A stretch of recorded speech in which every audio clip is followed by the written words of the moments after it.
అందరికీ నమస్కారం. శ్రీకృష్ణదేవరాయలు తెనాలి రామలింగయ్య గారి కథల నుండి మరొక కథ. శ్రీకృష్ణదేవరాయలు గారు ప్రజాసభ నిర్వహిస్తున్నారు.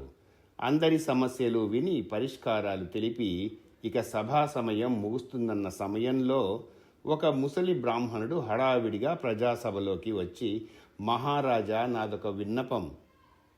నా కుమార్తె వివాహము నిశ్చయమైంది.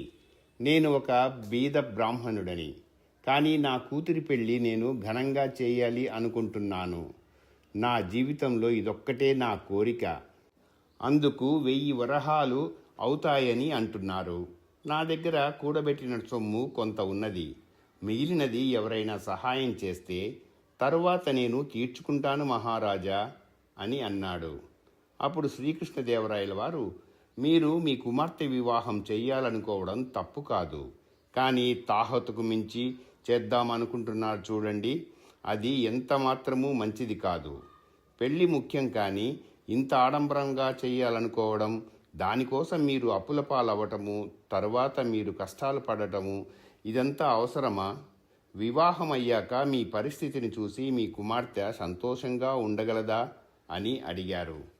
దానికి బ్రాహ్మణుడు, మహారాజా, నేను ఎన్ని కష్టాలైనా పడతాను.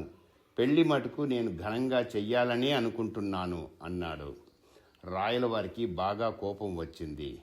ఎందుకు మనుషులు ఆడంబరాలకు పోయి కష్టాల పాలవుతారు అని అనుకున్నాడు. సరే, మీ ఇష్టం. అయితే ఈరోజే నేను ఒక పరీక్ష పెడతాను. అందులో నెగ్గితే మీకు కావాల్సిన మిగిలిన వరాహాలు నేనే ఇస్తాను అని అన్నాడు. అందుకు ఆ బ్రాహ్మణుడు ఎంతో సంతోషించి, ఎంత కష్టమైనా నేను ఆ పరీక్షలో పాల్గొంటాను మహారాజా అన్నాడు. రాయలవారు దానికి ఉద్యానవనంలో ఉన్న కొలనులో ఈరోజు రాత్రి అంతా నడుముల దాకా నీటిలో మునిగి నిలబడాలి అని చెప్పి అక్కడ 2 భటులను కాపలాగా ఉంచాలని సైన్యాధికారికి తెలిపారు. భటులు బ్రాహ్మణుడిని తీసుకువెళ్ళిపోయారు. రాత్రి అయ్యాక బ్రాహ్మణుడు కొలనులోకి దిగి నడుములోతు నీళ్లల్లో నిలబడ్డాడు. రాత్రంతా అలాగే నుంచున్నాడు. తెల్లవారింది. రాయలవారు తెనాలి రామలింగయ్య గారితో కలిసి వ్యాహ్యాలికి వచ్చారు. వారు కొలను దగ్గరికి వచ్చారు.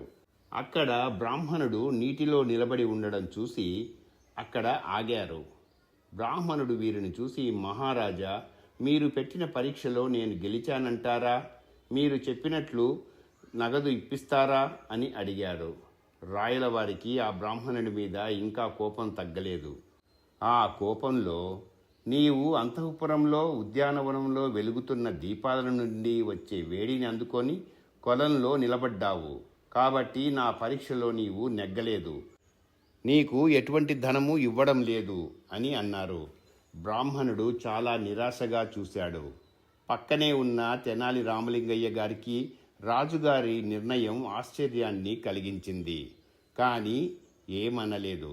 అయ్యో, ఆ ముసలి బ్రాహ్మణుడు ఈ వయసులో ఎంత కష్టపడి పరీక్షకు ఒప్పుకున్నాడు. తన కుమార్తె వివాహం చెయ్యాలని ఎంత దృఢంగా అనుకున్నాడు. కానీ రాయలవారు అలా అనేసరికి ఆయన ఎంత నిరాశపడ్డాడో అనుకున్నాడు తెనాలి రామలింగయ్య.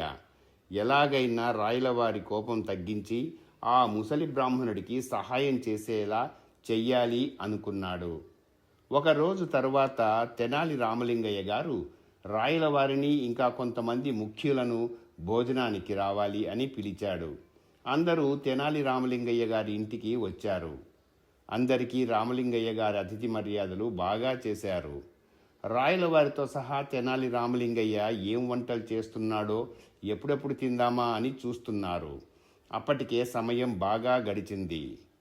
రాయలవారితో తెనాలి రామలింగయ్య గారు, మహారాజా, వంట ఎంతవరకు వచ్చిందో నేను చూసి వస్తాను అని చెప్పి పెరట్లోకి వెళ్ళిపోయాడు. అందరూ కూర్చొని సరదాగా మాట్లాడుతూ ఉన్నారు. సమయం గడిచిపోతోంది. రామలింగయ్య రాలేదు.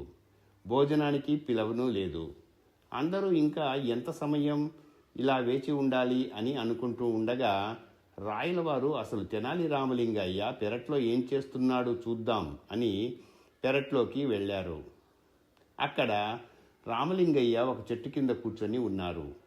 అతని ముందు పొయ్యి వెలుగుతూ ఉంది. ఆ పొయ్యికి పైన చెట్టు కొమ్మకి ఒక పెద్ద గిన్నె తాడుతో కట్టి పైన వేలాడుతూ ఉంది. రామలింగయ్య గారు కూర్చొని వేలాడుతూ ఉన్న ఆ గిన్నెను చూస్తూ ఉన్నారు. రాయలవారు రామలింగయ్య గారి దగ్గరకు వచ్చారు. రామలింగయ్య గారు, ఏం చేస్తున్నారు? సమయం మించిపోతోంది. మీరు భోజనానికి పిలిచి ఇంకా ఏమీ తయారు చేయలేదు. మీరు ఏం చేస్తున్నారు? మమ్మల్ని అవమానిస్తున్నారు అన్నాడు. దానికి రామలింగయ్య గారు, మహారాజా, ఎంత మాట అన్నారు? మిమ్మల్ని అవమానించే అంత సాహసం నేను చేయగలనా? అదిగో మీకోసం స్వయంగా పరమాన్నం చేస్తున్నాను. పైన గిన్నెలో తయారవుతున్నది చూడండి మహారాజా అన్నాడు. దానికి రాయలవారు, అంత పైన గిన్నె పెట్టి కింద పొయ్యి వెలిగిస్తే ఎలా పరమాన్నం తయారవుతుంది రామలింగయ్య గారు అన్నారు. దానికి, ఎందుకు తయారవదు మహారాజా? అంతఃపురంలో వెలిగే దీపాల వేడి ఒక ముసలి బ్రాహ్మణుడికి చలి తీర్చలేదా? ఇది కూడా అలాగే అవుతుంది మహారాజా అన్నాడు. అప్పుడు రాయలవారు తను చేసిన దానిని రామలింగయ్య తనకు అర్థం కావడానికే ఇదంతా చేశాడు అని అర్థమయ్యింది. అప్పుడు రాయలవారు, రామలింగయ్య గారు, నాకు బ్రాహ్మణుడి మీద ఎటువంటి కోపమూ లేదు. అతను చేస్తున్న దుబారా ఖర్చు చూసి అలా చేయవలసి వచ్చింది అన్నాడు.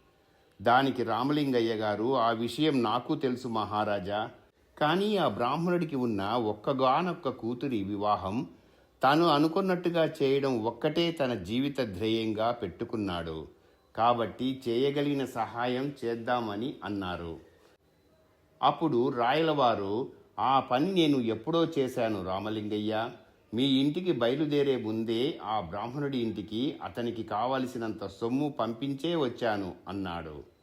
అప్పుడు రామలింగయ్య గారు, క్షమించండి మహారాజా, నా మనసు ఇప్పుడు ఎంతో తేలికైనది. రండి, అన్ని వంటలు తయారుగా ఉన్నాయి, అందరము కలిసి భోంచేద్దాం అంటూ లోపలికి రాయలవారిని తీసుకెళ్ళి అందరూ కలిసి భోజనం చేశారు.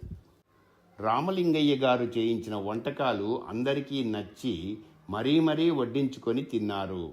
అంత బాగా నచ్చాయి మరి వంటలు. ఇంతటితో కథ సమాప్తం. ఈ కథ మీకు నచ్చినట్లయితే లైక్ చేయండి, కామెంట్ చేయండి, తప్పకుండా షేర్ చేయండి.